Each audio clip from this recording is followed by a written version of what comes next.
Last class में कहाँ तक हो गया था? बस ये आयनाइजेशन लिखवाया था और कुछ नहीं। ठीक है ठीक है। लो बेटा एक एग्जाम्पल ट्राई करो उसमें।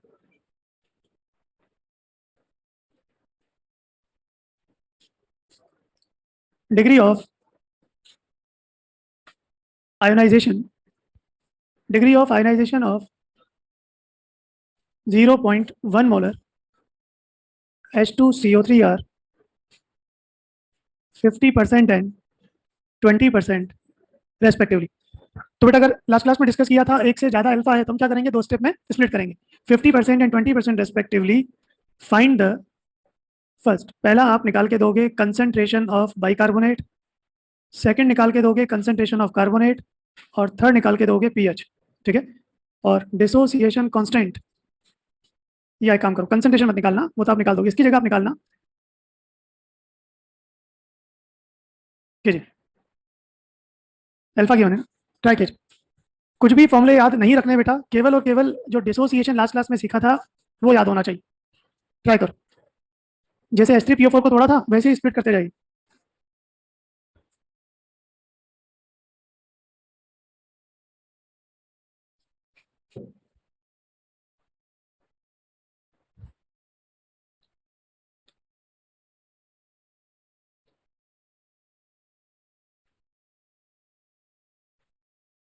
ये आवाज क्या डक्ट की आ रही है क्या? अरे यार देखना, ये साउंड आ किसका रहा है? डक्ट का साउंड है क्या? ये बेटा क्योंकि दो अलग अलग अल्फा गिवन है, तो जैसे लास्ट क्लास में पढ़ा था दो बार स्प्लिट करेंगे।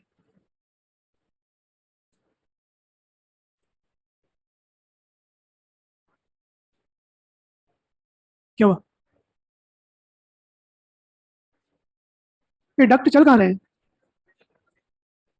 अच्छा, बहुत है तो कोई बात नहीं, कोई बात नहीं, कोई बात नहीं। लो बेटा करो ट्राई इसको। ये लो, दो अल्फा गिवन है, तो जैसे H3PO4 का केस लिया था, और ये लिखना देख लेना C00 C1 - C alpha 1 C alpha 1। फिर याद करो जब यहाँ से स्प्लिट किया था C alpha 1 1 - alpha 2 C alpha 1 alpha 2 C alpha 1 alpha 2 करते जाइए।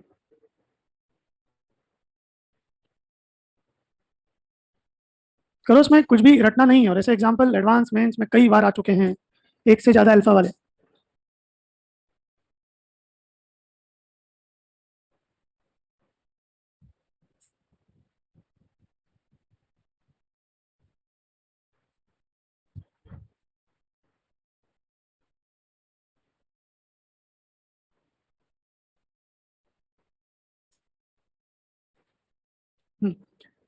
अल्फा 1 है बेटा 50%, 50% यानी 50/100 0.5। अल्फा 2 है 20%, 20/100 यानी 0.2। बस डेटा लगाते जाइए।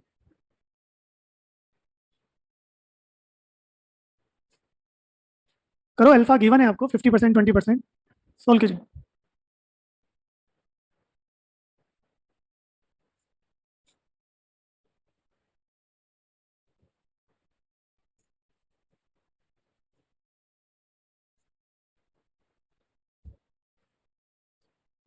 क्या हुआ, हो रहा है सोल्व?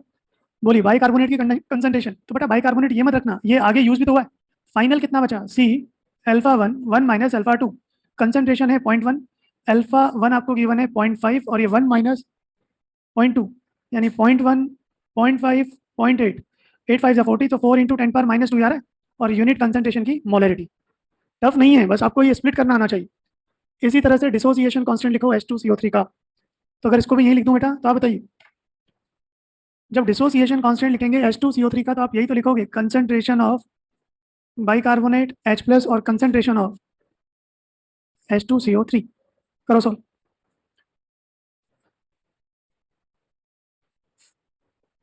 कुछ आ रहा है समझ में? अब इसमें जो गलतियां होती हैं वो H+ के रेफरेंस में होती हैं। बोली HCO3 की कंसंट्रेशन तो आपने डायरेक्ट सॉल्व करके निकाल ली यहाँ से, 4 × 10⁻², ये लिखा ना ऊपर। H+ की कंसंट्रेशन में मैंने कहा था H+ जहाँ जहाँ से दोनों यूज होंगे नहीं होंगे, तो ध्यान रखना H का मतलब C अल्फा 1 नहीं, C alpha 1 plus upon H2CO3। H2CO3 कितना बचा? C 1 - alpha 1। C से C काट के सॉल्व कर लेना, जैसा पूछा है बस डेटा अरेंज करना है। तो इसको अगर सॉल्व करें, C अल्फा 1 कॉमन ले लिया तो C से C कैंसिल, तो ये हो गया बेटा 4 × 10⁻²।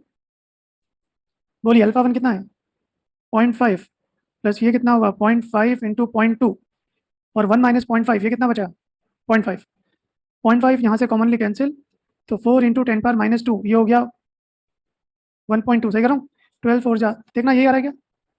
अरे कोई यूनिट बता सकता है इसकी के की? वैसे तो कांस्टेंट की यूनिट नहीं पूछी जाती, फिर भी एक बात बताइए, क्या ये स्क्वायर ब्रैकेट कंसंट्रेशन नहीं है? अरे मोलरिटी है ना बेटा, तो मोलरिटी से मोलरिटी कट गई तो फाइनली एक मोलरिटी बचेगी नहीं बचेगी? अगर यूनिट पूछ ले तो। तीसरा सॉल्व कीजिए पीएच, इससे बड़ा केस नहीं आएगा, बस आपको डिसोसिएट करना है। और एक फोर्थ भी निकाल देना, पी ऑफ, ये आपके एडवांस का एग्जाम्पल बन जाएगा, पी एक्स की वैल्यू, जहां एक्स है concentration of carbonate, concentration of bicarbonate. चलिए पीएच कीजिए। तो अगर ध्यान से देखा जाए तो एच तो आपने यहाँ से निकाल ही लिया था ना, एच कितना आ रहा था C alpha one C alpha one alpha two, कुछ आ रहा है बेटा समझ में? 1 plus alpha two, concentration 0.1, alpha one 0.5 और 1 प्लस 0.2, सही कर रहा हूँ? कितना हो गया 12 5 60, 6 इंटू 10⁻², आ रहा है एच प्लस। और कोई पूछ ले तो ध्यान रखना स्क्वायर ब्रैकेट मतलब यूनिट मोलर, दोनों तरफ लॉग लो, पीएच निकाल दो।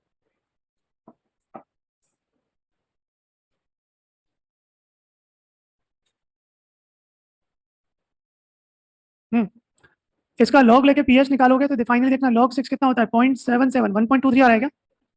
पीएच 1.23 आ रही होगी। लास्ट सॉल्व करो, मुझे वैल्यू चाहिए पी एक्स की, जहां एक्स से मेरा मतलब है concentration of carbonate upon concentration of bicarbonate,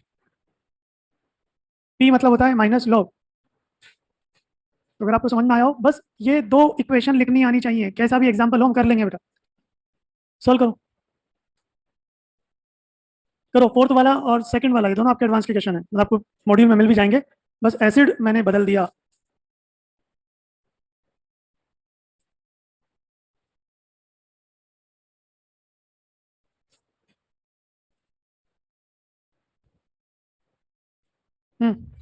fourth case, X की वैल्यू निकालें तो वो है concentration of carbonate, concentration of bicarbonate. Carbonate की कंसंट्रेशन आ रही है बेटा C alpha one alpha two, bicarbonate की कंसंट्रेशन क्या लिखोगे सी अल्फा वन, ये वाली नहीं जो फाइनल बची, ये कैंसिल कैंसिल, अल्फा टू कितना है 0.2 और 1 माइनस 0.2, सही कर रहा हूँ 1/4, सही। अब बस इसका सॉल्व कर लो, अगर मैं दोनों तरफ लॉग ले लूँ तो log 1 minus log 4, log 1 0, log 4 कितना, और दोनों तरफ माइनस से मल्टीप्लाई कर दूं तो पी एक्स की वैल्यू आ रही 0.6, तो आंसर 0.6। पी का मतलब है लॉग लेके माइनस से मल्टीप्लाई करना है।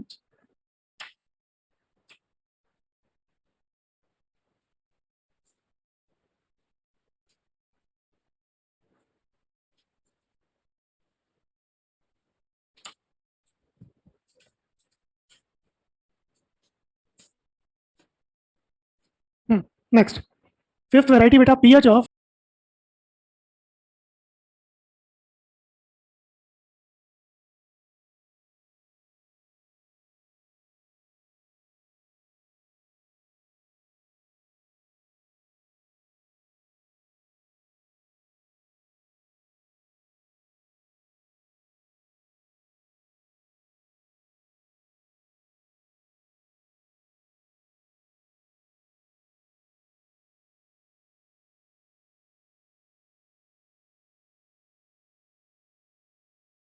इस बार वीक एसिड के साथ स्ट्रॉन्ग एसिड या वीक बेस के साथ स्ट्रॉन्ग बेस मिला दें, pH of WA plus SA and pH of WB plus SB। अब तक आप केवल अकेला वीक एसिड पढ़ रहे थे, इस बार वीक के साथ स्ट्रॉन्ग भी मिला दिया जाए तो कोई बहुत बड़ी थ्योरी नहीं, बस एक लाइन अलग से पढ़नी है, एग्जाम्पल में कर लेते हैं। ये समझ में आ गया चारों केस? समझ में आ रहा है? चलिए इसमें सिंपल न्यूमेरिकल लिखिए, find the following for 0.1 molar H2S hydrogen sulphide in presence of 0.1 molar HCl, और डिसोसिएशन कांस्टेंट बेटा H2S का गिवन है 10⁻⁻5।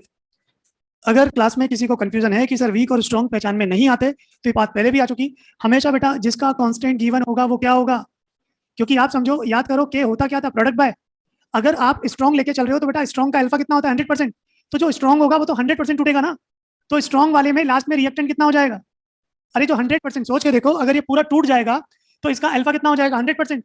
तो 1 - 1 कितना 0। कभी भी हम स्ट्रॉन्ग का के डिफाइन नहीं कर सकते।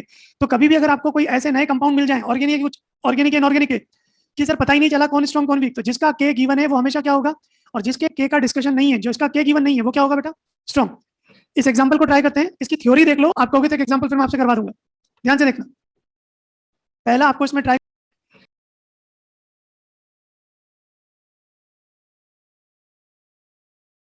इस एग्जाम्पल को ट्राई करते हैं, इसकी थ्योरी देख लो, आप कहोगे तो एक एग्जाम्पल फिर मैं आपसे करवा दूंगा, ध्यान से देखना। पहला आपको इसमें ट्राई करना है पीएच, सेकंड आपको इसमें ट्राई करना है कंसंट्रेशन ऑफ सल्फाइड। ये दो चीजें निकालनी, कंसंट्रेशन ऑफ सल्फाइड। देखना आप अगर बेटा इसको हम डायग्राम से समझें तो कहानी ये है कि H2S, कोई बता सकता है H2S को कैसे तोड़ूं, H प्लस HS माइनस, फिर HS माइनस से या एक ही बार में दोनों टूटेगा, वो डिपेंड करता है। अगर अकेला के गिवन है यानी आपको एक बार में तोड़ना है, अगर मैं 2 के देता तो यहाँ पर आप अभी इसको, अगर मैं डायरेक्ट इक्विलिब्रियम लिख लूँ तो आप यही तो लिखोगे C1 माइनस अल्फा, यही तो था। इसको हम सॉल्व कर चुके कई बार, लेकिन इसमें थोड़ा सा क्या किया, इसी में आपने क्या मिला दिया, अब जो आपने HCl मिलाया है वो स्ट्रॉन्ग है, अगर HCl की कंसंट्रेशन है 0.1 मोलर, तो इसमें जो H प्लस मिला रहे हो वो भी कितना होगा। अब काम की बात करें, याद करो बेटा कॉमन आयन इफेक्ट, जब आप H प्लस मिलाओगे तो H बढ़ेगा, इसको कम करने के लिए रिएक्शन जब पीछे जाएगी तो इसकी वजह से जो अल्फा H2S का था पहले से भी, और ये तो मैं वैसे ही जानता हूँ वीक वाले का अल्फा ऑलरेडी कम होता है, अल्फा वैसे भी कम था, स्ट्रॉन्ग मिलाने से और भी कम आ गया। तो बस ये इतना सा ध्यान रखना है, कंटेनर में क्या H प्लस 2 जगह से आएंगे नहीं आएंगे, एक आएगा H2S यानी,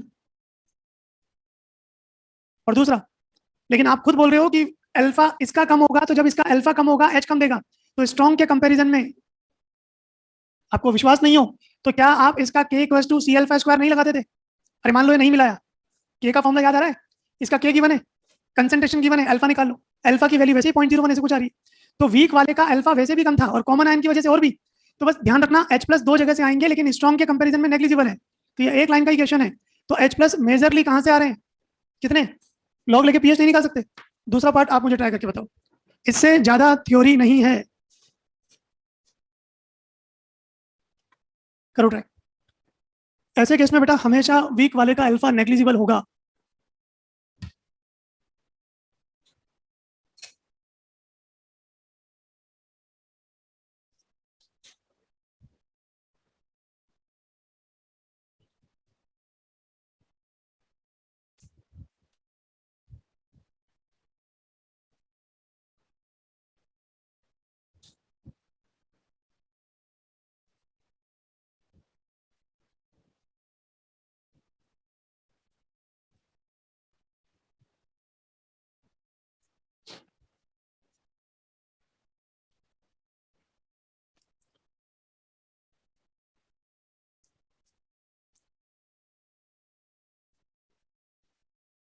पीएच तो बना रही होगी, सल्फाइड निकालो।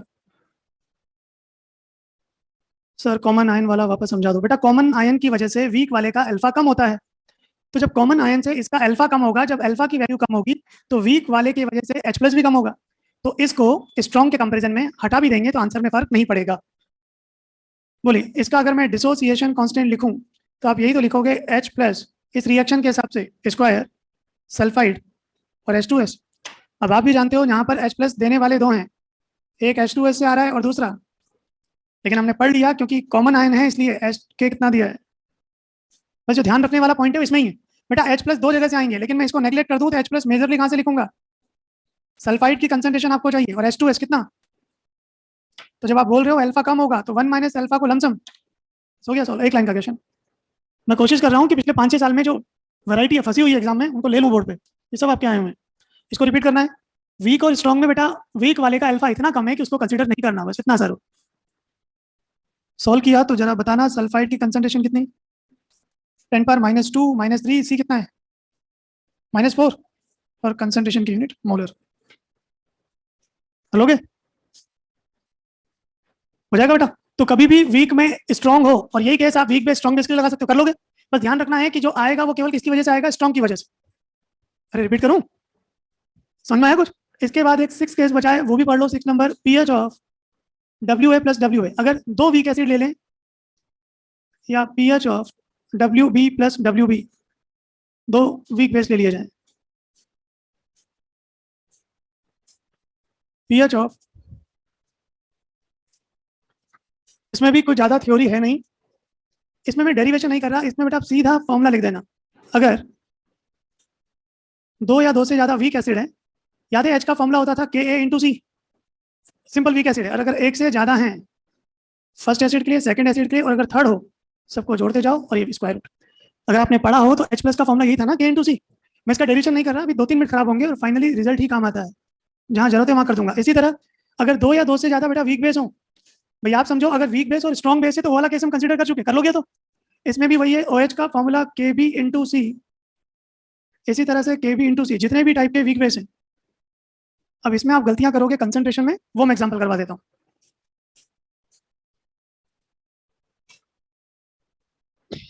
सीधे रिलेशन ध्यान रखना बेटा।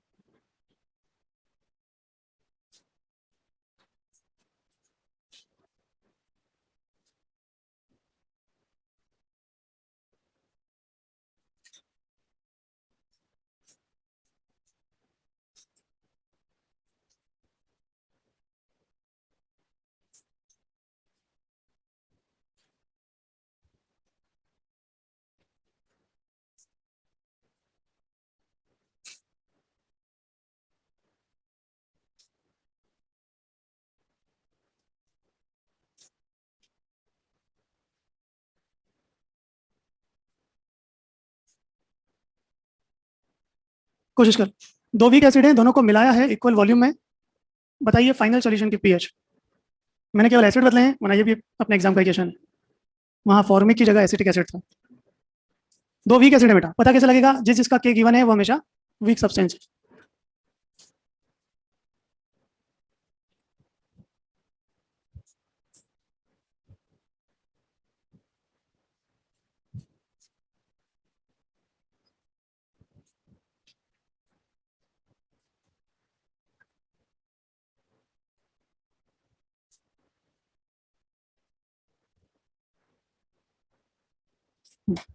इस पे ध्यान देना आप, तो मिक्स्ड इन इक्वल वॉल्यूम नहीं गलतियां होती हैं।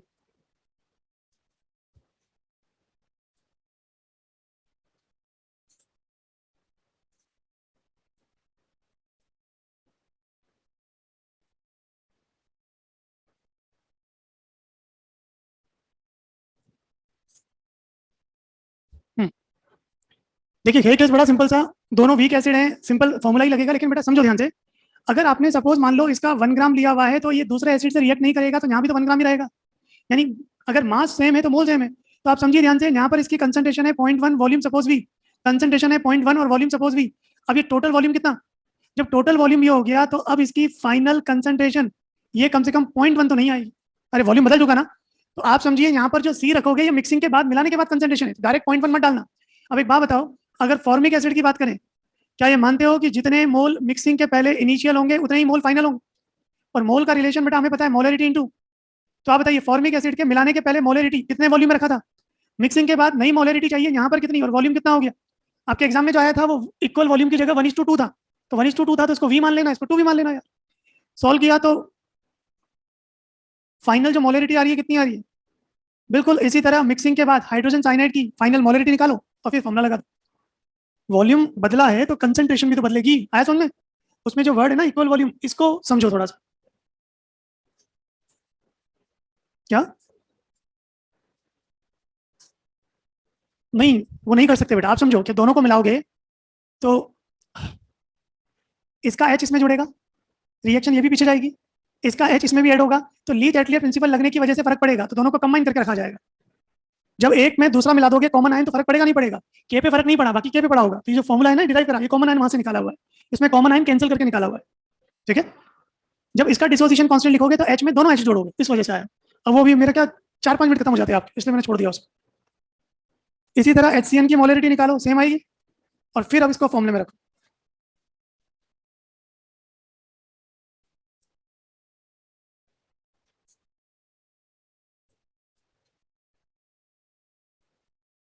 करो, मतलब एक एक बार एक एक वैरायटी कर लोगे तब भी हो जाएगा। बोलो, इक्वल वॉल्यूम से फर्क पड़ा बेटा, इसकी कंसंट्रेशन है वो 1 लीटर या 20 लीटर में, अब दोनों को मिलाकर फाइनल सोल्यूशन पूछा है।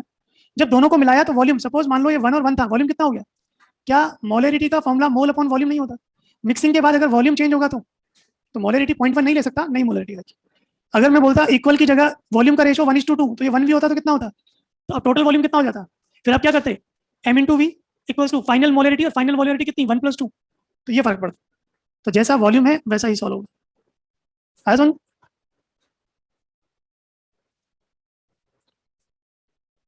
करना देखें सॉल्व कितना हुआ ये। h इक्वल्स टू के ए, पहले का के कितना है? HCWH का 10⁻⁵ और इसकी कंसंट्रेशन।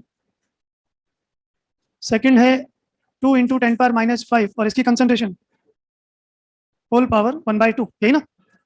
एक काम करें, ये तो हो गया कितना? 10⁻⁶, सही करूँ? 0.5 × 10⁻⁶, ये कैंसिल, ये कैंसिल, 10⁻⁶ होल पावर 1/2। तो इसको ऐड करके लिखा तो कितना हो गया? 3/2 या 1.5, जैसे भी लिखो, इंटू 10⁻⁶, राइट? और दोनों का लॉग ले लो, सॉल्व हो जाएगा।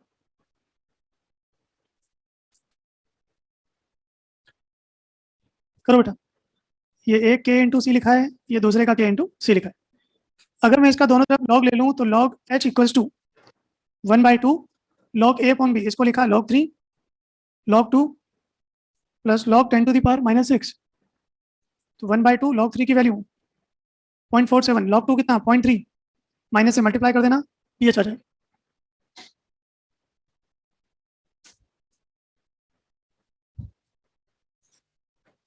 तो बेटा आप समझो, pH के टोटल 6 केसेस है, एक बार मैं रिवाइज करवा देता हूँ कि हमने कौन कौन से केस पढ़े थे, ये आपको ध्यान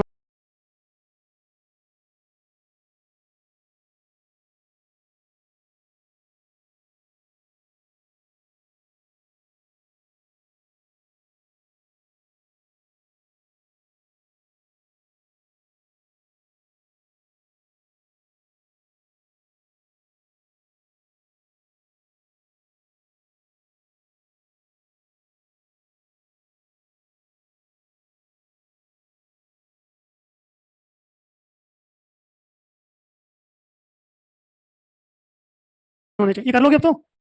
अब याद करो, सबसे पहले हमने सिंपल केस पढ़ा था, केवल स्ट्रॉन्ग एसिड या स्ट्रॉन्ग बेस हो। फिर हमने सेकंड केस पढ़ा था, स्ट्रॉन्ग एसिड में स्ट्रॉन्ग बेस मिला था, याद है? N1V1 - N2V2। थर्ड केस पढ़ा था हाईली डाइल्यूटेड वाला, 10⁻⁷ -8 वाटर का क्या करते थे? HEOH। फिर फोर्थ केस पढ़ा था आइदर वीक एसिड और वीक बेस। इसको दो केस में पढ़ा था, N⁻1 और N⁻1 से, जिसके न्यूमेरिकल आज किए। फिर अगर उसी वीक एसिड में या तो स्ट्रॉन्ग एसिड हो या स्ट्रॉन्ग बेस हो, सिंपल ध्यान रखना है, इसकी तरफ से H नहीं मानते, किससे लेके चलते हैं? और लास्ट पढ़ा कि अगर दो या दो से ज्यादा वीक एसिड है तो ये वाला केस। ये 6 केस आए समझे? 1 2 3 4 5 6। चलिए अब लिखिए इसमें next types of salt. Next लिखो बेटा, types of salt total 6 types हैं। First number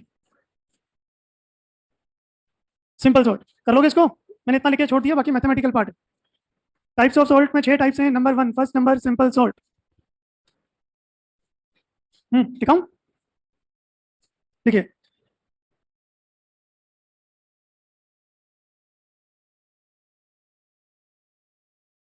this salt formed by, भाई सॉल्ट तो सबको पता है ना, सॉल्ट वो होता है जो एसिड और बेस से बना है। इसमें आगे लिखिए, this salt formed by complete neutralization, this salt formed by complete neutralization of acid and base, complete neutralization of acid and base. इसको पढ़ने से पहले बेटा, ये 3 सब्सटेंस हैं जिसका डिस्कशन पहले भी हो चुका है, H3PO4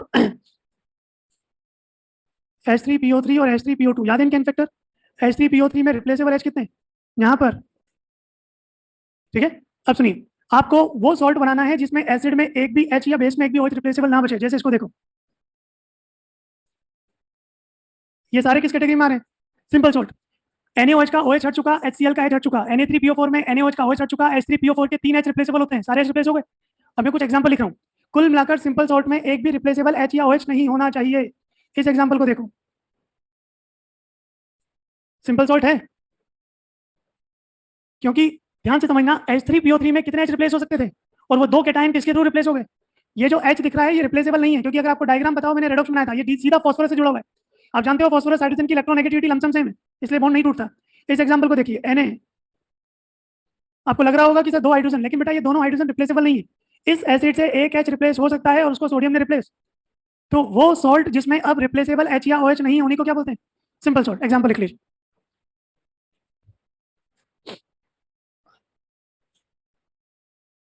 ठीक है? उलझन केवल इस टाइप में ही आती है फास्फोरस वाले में, इसलिए इन्हीं पे ध्यान देना बस।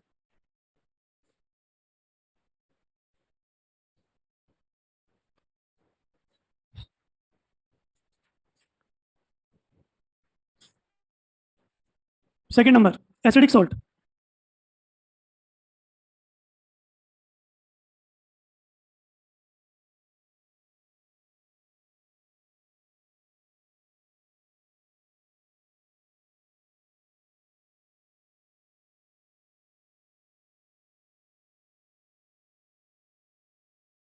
तो नाम से पता लग रहा है बेटा सॉल्ट है, लेकिन अभी एसिड कंप्लीट न्यूट्रलाइज नहीं हुआ है, तो इसमें एसिडिक सॉल्ट हेडिंग डालो। ध्यान से पढ़ लो, उसको रिवाइज करने की जरूरत भी नहीं पड़ती, इसी टॉपिक है। दिखाऊं? लिखिए, salt formed by incomplete salt formed by incomplete neutralization of acid. Salt formed by incomplete neutralization of acid. तीनों एग्जांपल देखना, सही लिखे? यहाँ स्ट्रॉन्ग और वीक का कोई चक्कर नहीं है, कोई भी हो सकता है। ध्यान से देखो, H2SO4 रिप्लेसेबल हाइड्रोजन कितने हैं? कुछ बुक्स क्या करती है, डॉट लगा देती है, लेकिन एग्जाम में नहीं मिलेगा। H2SO4 में 2H रिप्लेसेबल हो सकते हैं, अभी एक ही हुआ है, स्टिल 1H प्लस डोनेटेबल है, क्योंकि ये H प्लस रिप्लेस हो सकता है। इसी तरह बेटा H2CO3 समझ में आ रहा है? अगर एक भी हाइड्रोजन रिप्लेसेबल है तो किस कैटेगरी में आ जाएगा? अब ये एग्जांपल कंफ्यूज नहीं करते, अब इन एग्जांपल्स को देखो, क्या ये एसिडिक सॉल्ट है? बताना, देखें इनमें से कौन सा एग्जांपल है जो मैंने गलत लिखा है इन तीनों में से। Which one is not an acidic salt? इधर राइट साइड वाले तीनों में से सारे एसिडिक हैं। H3PO4 कितने H देता है? तीन में से एक ही तो रिप्लेस हुआ है, दो अभी भी बाकी हैं। अगर यहाँ NaOH आएगा तो खींचेगा इससे। H3PO4 तीन में से दो रिप्लेस हो गए, अभी भी एक H प्लस है। H3PO3 दो देता है, दो में से एक ही तो निकला, एक बाकी है। ये सब एसिडिक सॉल्ट है। थर्ड वाला आपके जेईई मेन में आया हुआ है, मॉड्यूल में मिल जाएगा, तो थोड़ा सा ध्यान से बेटा, रटोगे तो उलझ जाओगे, सिंपल थ्योरी है।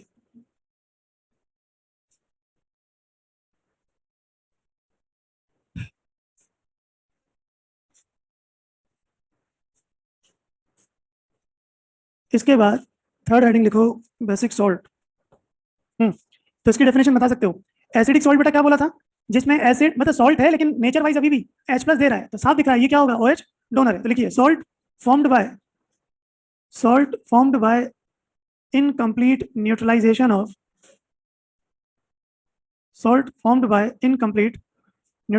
Of base. यहाँ बेसिक कंपाउंड पूरी तरह से न्यूट्रलाइज नहीं हुआ है। देखना कोई एग्जांपल गलत तो नहीं लिखा। बेरियम हाइड्रोक्साइड में याद है 2 OH रिप्लेसेबल, अभी एक ही निकला है। एल्यूमिनियम हाइड्रोक्साइड में बेटा 3 OH रिप्लेसेबल, एक ही निकला है। या चलो और अच्छा करते हैं, ये किसे बना है? क्रोमिक हाइड्रोक्साइड, 2 OH निकल गए, SO4 आ गया। तो इसमें कंफ्यूजन नहीं होता, ये सिंपल, रिप्लेसेबल OH होने चाहिए।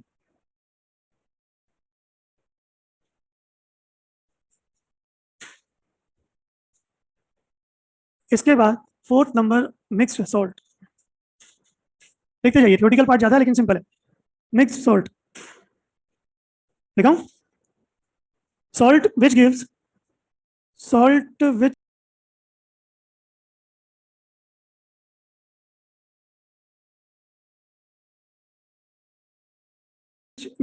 different cations or anions in water। फिर बोल रहा हूँ, salt which gives different cations और एनायंस इन वाटर। वो सॉल्ट जो पानी में डालने पर डिफरेंट पॉजिटिव नेगेटिव आयन है। अब ध्यान से देखना बेटा, पॉजिटिव नेगेटिव आयन तो बाकी के तीनों सॉल्ट भी देंगे। क्या इसको जब पानी में मिलाओगे तो प्लस माइनस नहीं देगा? इसको पानी में डालोगे तो Na+ और बाइसल्फेट, इसको पानी में मिला लोगे तो यही तो होगा। अरे Ba+2, सॉरी यहाँ से नहीं टूटेगा, अभी तो OH इसके साथ ही है ना, ये Cl- और तो सॉल्ट का काम ही टूटकर प्लस और माइनस देना है। लेकिन नोटिस करो, एक ही टाइप का केटायन और एक ही टाइप का एनायन था। जब सोडियम पोटेशियम सल्फेट के व्हाइट पाउडर को पानी में डालकर छोड़ दोगे तो ये अब आप ध्यान से देखो, प्लस माइनस तो दे रहा है, लेकिन उसमें भी डिफरेंट टाइप के केटायंस का मिक्सचर है नहीं है। जैसे मैंने इसमें लिखा ब्लीचिंग पाउडर, क्या फॉर्मूला होता है? हाँ, या फिर आप जल्दबाजी में शायद ये बोलते हो ना, लेकिन एक्चुअल तो ये होता है, जब इसको ब्लीचिंग पाउडर को पानी में मिलाएंगे तो ये Ca+2, लेकिन दो डिफरेंट टाइप के एनायन देगा नहीं देगा? तो वो सॉल्ट जो केटायन एनायन तो दे, लेकिन उसमें भी डिफरेंट टाइप के केटायन या डिफरेंट टाइप के एनायन का मिक्सचर है, तो उसको क्या बोलते हैं? Mix salt. ब्लीचिंग पाउडर ध्यान रखना, एग्जाम का point, bleaching powder mixed salt का एग्जाम्पल है।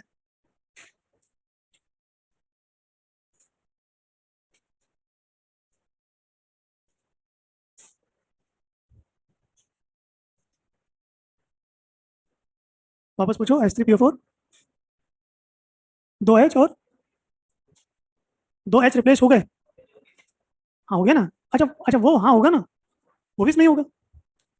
H3PO4 से अगर जैसे आप कह रहे हो 2H रिप्लेस हो गए, एक सोडियम से हो गया, एक पोटेशियम से हो गया और ये हो गया, अब जो बचा वो HPO4, तो Na+, ये कह रहे हो ना। कि किस कैटेगरी में आएगा। तो ठीक है, ध्यान से देखो, अब ये वाला कौन सा केस हो जाएगा बेटा, दो डिफरेंट टाइप के कैटायन है, तो ये मिक्स सॉल्ट भी है, लेकिन क्योंकि ये एसिड कंप्लीटली न्यूट्रलाइज नहीं हुआ तो एसिडिक सॉल्ट भी है, दोनों का कॉम्बिनेशन, दोनों ही काम कर रहा है भाई। जो जरूरत पड़ने पर एच देगा नहीं देगा, आप इसके सामने NaOH का एक ड्रॉप डालोगे उससे खींचेगा, दोनों वैरायटी। डबल सॉल्ट, इसमें मैं डेफिनेशन नहीं लिखवा रहा, आपको याद है कोऑर्डिनेशन में पढ़ा हुआ है, दो एक लाइन लिख लो सिंपल, चलो। It is combination of, it is combination of, क्या होती है, टू सिंपल सॉल्ट, दो सिंपल सॉल्ट के मिलने से बनता है, इट इज कॉम्बिनेशन,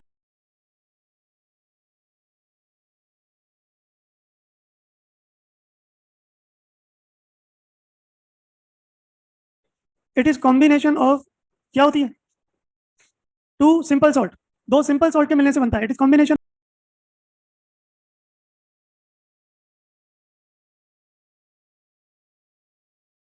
तो खर्च हो भी गए तब भी तो आफ्टर रिएक्शन कांस्टेंट होगा नहीं होगा, तो कांस्टेंट को उस कांस्टेंट से मल्टीप्लाई कर दिया, क्या होती है, टू सिंपल सॉल्ट, दो सिंपल सॉल्ट के मिलने से बनता है, it is combination of two simple salt.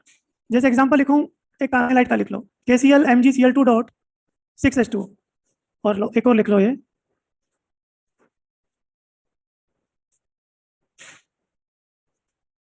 बेटा पोटाशियम, दो सिंपल सॉल्ट ना, उनमें H प्लस हो ना OH हो, तो एक सिंपल सॉल्ट ये, एक सिंपल सॉल्ट ये, और कुछ वाटर के मॉलिक्यूल फिक्स हैं, तो इसका मतलब बेटा जितने भी एलम्स हैं वो सब किस कैटेगरी में आएंगे, डबल सॉल्ट।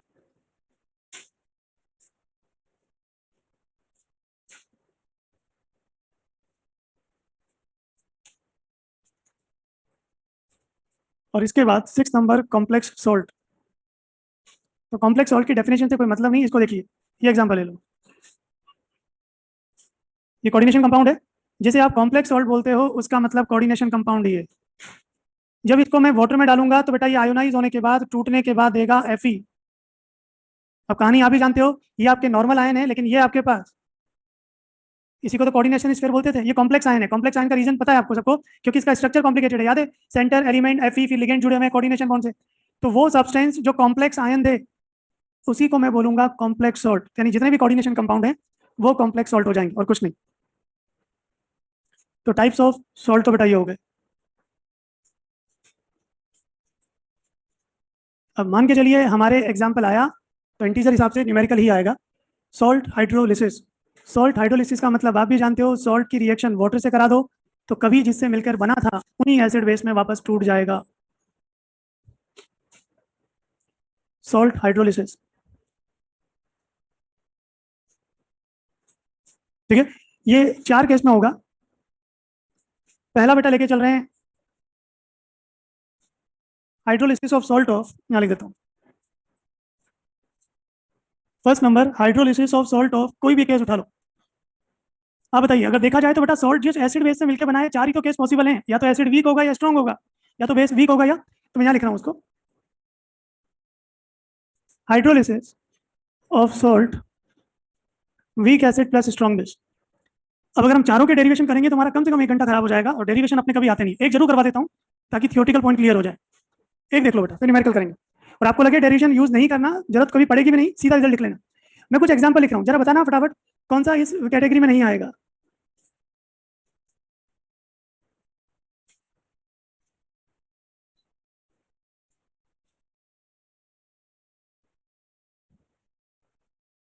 कौन सा गलत लिखा है तो उसको हटा दूं फटाफट, सारे गलत लिखे, नहीं सारे सही नहीं है बेटा, सॉल्ट पहचानो, सेकंड वाला ये KOH स्ट्रॉन्ग बेस लेकिन H2SO4 स्ट्रॉन्ग एसिड है। अब H2SO4 स्ट्रॉन्ग एसिड है, H2SO3 वीक है। अगर आपको एसिड बेस में थोड़ी भी प्रॉब्लम आती है, इलेक्ट्रोकेमिस्ट्री उठाना, मैंने आपको बोला था केवल 6 स्ट्रॉन्ग एसिड याद करो, 7वां कहीं से भी मिले अपना आप कौन से हो जाएंगे, कौन कौन से थे, HCl, HBr, HI, H2SO4, HNO3 और एक पर क्लोरिक एसिड था HClO4, इन 6 के अलावा 7वां हमेशा किस कैटेगरी में आ जाएगा। उसी तरह स्ट्रॉन्ग बेस याद करने का तरीका बताया था, याद करो एस ब्लॉक में lithium, sodium, potassium, rubidium, caesium, फिर यहाँ पर आ जाओ सबसे लोअर, लिथियम हट जाएगा क्योंकि इसका एटॉमिक साइज इतना छोटा है, किसके बॉन्ड का नेचर कौन सा, बॉन्ड लेंथ जब कम होगी तो इजीली आयोनाइज नहीं होगा, तो इसको हटा देना। बाकी ये जो एल के अंदर 5 आ रहे हैं, 1 2 3 4 5, ये सब किसमें, इन 5 को छोड़कर बाकी छठा कोई सा भी हो, चाहे डी ब्लॉक हो, चाहे एफ ब्लॉक हो, चाहे पी ब्लॉक हो, किसमें जाएगा, वीक बेस। स्ट्रॉन्ग एसिड के 6 याद रखने हैं, स्ट्रॉन्ग बेस के ये 5 कैसे याद, ये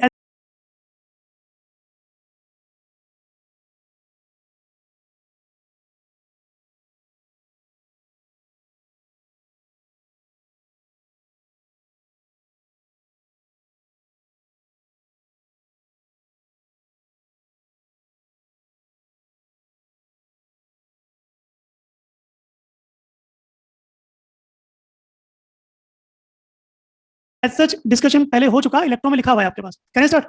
थर्ड एग्जांपल देखिए, सही लिखा है क्या? बोलो। हाँ सही है ना? उससे फर्क नहीं पड़ता किसने कितने OH दिए, ये कॉम्बिनेशन वीक एसिड का, ठीक है। लो चलो शुरुआत करें। कोई सा भी केस उठा लूं, आप देख लो उसको, आपको लगे कि रिक्वायरमेंट है डेरिवेशन की, पूरा लिखना वरना देखना, एक एक वर्ड समझना बेटा। सोडियम साइनाइड हाइड्रोलिसिस का मतलब है हाइड्रो यानी वाटर के साथ मिला दिया, ये वापस बनेगा NaOH और HCl। अब याद करो, हमने कहा था सॉल्ट किसी से भी मिलकर बनाओ, सॉल्ट का अल्फा कितना, H2O की बात करें, हम डिराइव कर चुके हैं अल्फा वाटर का, और जो यहाँ पर स्ट्रॉन्ग है ये और ये वीक। तो एक काम करूं बेटा, जो स्ट्रॉन्ग है उसको पूरा आयोनाइज कर दूं, पानी में जाने के साथ पूरा टूटेगा, वाटर इतना कम टूटेगा कि लगभग नेग्लिजिबल, ठीक है। मैं ये नहीं कह रहा इससे नहीं टूटेगा, लेकिन इसको हम अलग से आयोनाइज करेंगे। अब मुझे इनके यूज कहाँ करना पड़ेगा, ध्यान से सुनना, इक्विलिब्रियम कांस्टेंट लिखना है। जब आप इक्विलिब्रियम कांस्टेंट लिखोगे तो आप प्रोडक्ट बाय रिएक्टेंट लिखोगे, तो जब प्रोडक्ट अपॉन रिएक्टेंट लिखोगे तो जो कॉमन आयन है वो उनका रोल आएगा ही नहीं। तो ये रिएक्शन फाइनल कहाँ पे आकर रुक गई। अब आप बताओ, जब आप सॉल्ट और वाटर की रिएक्शन को सॉल्ट हाइड्रोलिसिस बोलते हो, तो बेटा एनायन की वाटर से रिएक्शन हुई नहीं हुई। तो पहला थियोरेटिकल क्वेश्चन यहाँ से फंसा हुआ है कि एनायोनिक हाइड्रोलिसिस कौन से सॉल्ट देंगे, वो सॉल्ट देंगे जो किससे मिलकर बने। अरे इसको एनायनिक क्यों बोला, क्या एनायन वाटर से रिएक्ट कर रहा है, नहीं कर रहा, तो इसको बोला एनायनिक हाइड्रोलिसिस। दूसरा थियोरेटिकल क्वेश्चन, हमेशा एनायनिक हाइड्रोलिसिस से सॉल्यूशन का नेचर कौन सा मिलेगा, वो तो हम यहाँ भी बता सकते थे। अरे भाई जब वीक एसिड और स्ट्रॉन्ग बेस मिलाओगे तो डोमिनेट कौन करेगा, तो सॉल्यूशन बेसिक आएगा। और ये आपके सामने प्रूफ, क्योंकि सॉल्यूशन में OH घूम रहा है तो सॉल्यूशन, कई बच्चों को डाउट होता है कि सर OH के आगे भी तो देखो HCN, वो वीक स्ट्रॉन्ग नहीं, किसी में H जुड़ा होना उसको एसिड नहीं बनाता। अगर ऐसा होता तो येलो मीथेन तो बहुत बढ़िया एसिड होता, 4 H में, समझ में आ रहा है। केवल H होने से नहीं, जब तक कि उसका अल्फा अच्छा खासा नहीं है, जब तक वो आयोनाइज होकर H नहीं दे देता हम उसको एसिड। तो इसलिए बेटा क्योंकि सॉल्यूशन में OH घूम रहे हैं, ये समझ में आ रहा है। तो एनायोनिक हाइड्रोलिसिस कौन देगा, जो सॉल्ट किससे मिलकर बनाओ। अरे कुछ समझना। अब इसी को एक बार वापस आगे बढ़ाएं, Cn minus plus H2O gives HCN plus OH minus. मैं अगर इसका इक्विलिब्रियम कांस्टेंट लिखूं तो आप यही तो लिखोगे HCN। अब आप बताइए बेटा, अगर आपने वाटर को एज ए सॉल्वेंट लिया है, तो जानते हो ना सॉल्वेंट एक्सेस में होता है, तो इसके बिलियन ट्रिलियन मॉलिक्यूल में से एक दो खर्च हो भी गए तभी तो आफ्टर रिएक्शन कांस्टेंट होगा, नहीं होगा। तो कांस्टेंट को उस कांस्टेंट से मल्टीप्लाई कर दिया,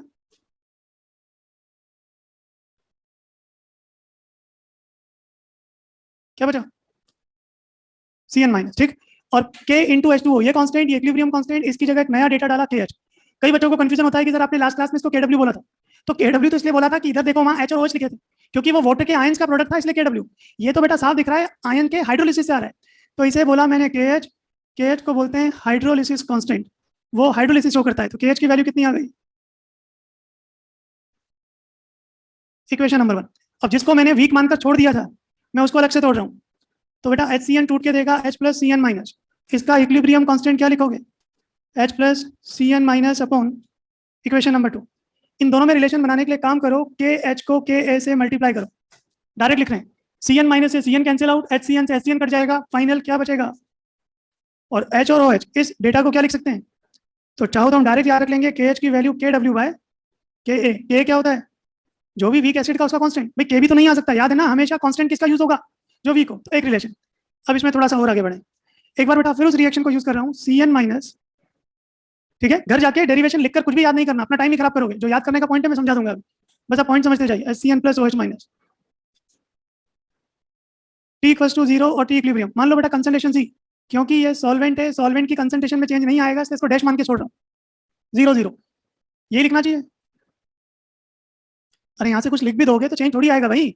आप क्या लिखोगे, C1 माइनस अल्फा, यही करोगे। वाटर का अल्फा कितना लिखोगे, 0.00000, तो लगभग बात वही हुई ना बेटा।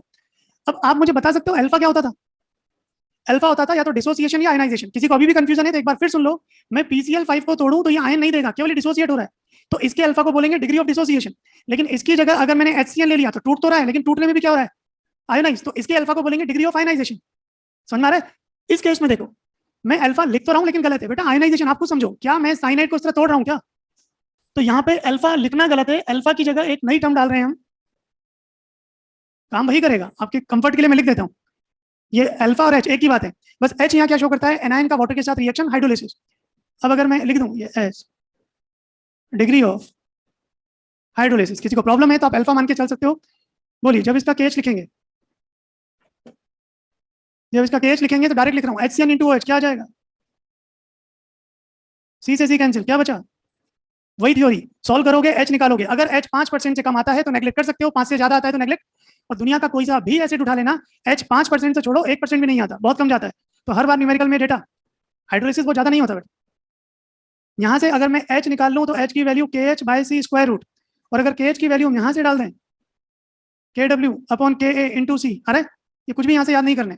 अब हम वापस अपने टॉपिक पर आए, अगर मुझे पी एच चाहिए तो बेटा पी एच के लिए मुझे क्या चाहिए, एच प्लस। लेकिन प्रॉब्लम ये है कि एच प्लस कहीं भी नहीं, ओ एच है। तो एक काम कर रहा हूँ, फ्रॉम इक्वेशन सेकंड, यहाँ से ध्यान से देखो, अगर मैं एच प्लस लिखूँ क्या लिखोगे, यही होगा। तो यहाँ से आपके पास एच प्लस आ जाएगा, ये के ए, बोलिए एच सी एन की कंसंट्रेशन, सी एच साइनाइड की कंसंट्रेशन, सी 1 माइनस एच, वही सी से सी 1 माइनस एच लमसम 1, कितना हो गया के इंटू एच। एच की वैल्यू को अगर यहाँ डाल दें तो ये एच प्लस इक्वल्स टू, बोलना बेटा कितना होगा, के ए इंटू एच की जगह क्या लिखोगे, के डब्ल्यू अपॉन के ए इंटू सी होल पावर 1/2। के को यहाँ अरेंज कर दूँ, कुछ समझ आ रहा है। तो ये के डब्ल्यू इंटू के ए सी 1/2। वैसे तो मैं इस फॉर्मूले के अलावा और कुछ याद करने की सलाह नहीं दूंगा, लेकिन फिर भी काम की चीज मैं अलग से लिखूंगा। तो एक काम करते हैं, फॉर्मूला यही याद रखना है, लेकिन एक बार लॉग ले लेते हैं। पीएच निकालने के लिए बेटा दोनों तरफ लॉग लोगे, तो बोलिए क्या लिखो,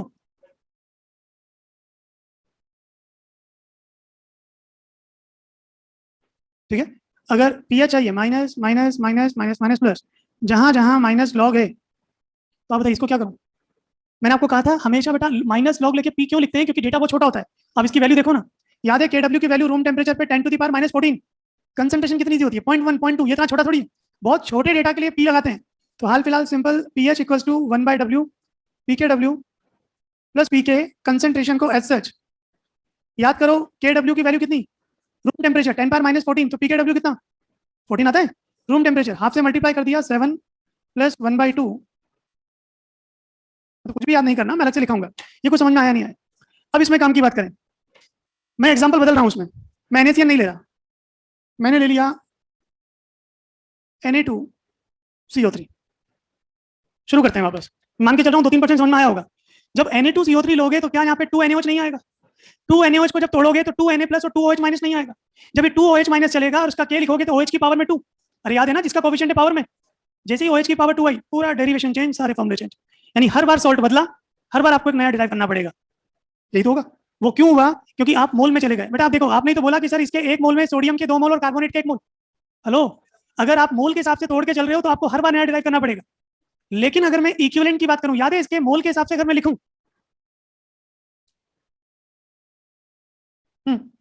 अगर बेटा सोडियम कार्बोनेट की बात करें, अगर मैं इसके मोल का रेशियो लिखूं तो 2:1, ये मोल रेशियो। लेकिन अगर मैं इक्विवेलेंट का रेशियो लिखूं तो बस इतना सा ध्यान रखना था, डिराइव इसलिए करवाया कि अगर मैं इसको इक्विवेलेंट मान के चल रहा हूं, मैं इसको वैसे नहीं पढ़ूंगा कि इसका 1 मोल इसके 1 मोल से कंबाइन हुआ तो 1 और 1, मैं मन में पढ़ूंगा इसके हमेशा 1 इक्विवेलेंट चल रहे हैं। तो फिर आप यहाँ कोई भी दुनिया का सॉल्ट रखो, आप इक्विवेलेंट के नाम पर क्या रखोगे, आप इसको इक्विवेलेंट से करो, तो उससे होगा क्या, एक अकेला फॉर्मूला इस टाइप के सारे सॉल्ट में काम करेगा। तो बस जो डिस्कशन वाला पॉइंट है वो मात्र इतना सा है कि ये ध्यान रखना, यहाँ पर जो ये सी है, सी कंसंट्रेशन ऑफ सॉल्ट तो है, लेकिन ध्यान रखना किसके बराबर लेके चलेंगे, अरे नॉर्मेलिटी। जब आप इक्विवेलेंट लेके चल रहे हो तो नॉर्मेलिटी तो आएगा, आपको मिलेगा हमेशा मोलरिटी, बना क्या लेना, और नॉर्मेलिटी का मतलब है मोलरिटी इनटू एन फैक्टर भी बता दीजिए, क्योंकि हम सॉल्ट पढ़ रहे हैं, सॉल्ट का एन फैक्टर क्या होता है, आइदर पॉजिटिव और, बताओ फटाफट, पहले वाले का एन फैक्टर कितना जो एग्जांपल लिखा है, दूसरे वाले का थर्ड, बोलो 1। अब वो थ्योरी काम करेगी, मैं जानता हूँ ये बेसिक सॉल्ट है, लेकिन अभी इसका OH निकला नहीं है, तो जब कभी भी ये स्प्लिट होगा, ये इसी तरह तो होगा, तो थोड़ा सा ध्यान आ रहा है समझ, अरे को समझ में आया। तो इसी तरह 4 डेरिवेशन चलेंगे, हमें 4 नहीं करने, एक लिख लो आप, क्या ये समझ में आया, पूरे आयोनिक इक्विलिब्रियम में केवल सॉल्ट हाइड्रोलिसिस में मैं सी को नॉर्मेलिटी मान के चलूंगा, ताकि एक फॉर्मूला सब में काम कर जाए बेटा। ठीक, एक बार लिख लो, फिर मैं इसको टेबल फॉर्म में लिखवा देता हूँ, ये डेरिवेशन बार बार काम नहीं आएगा।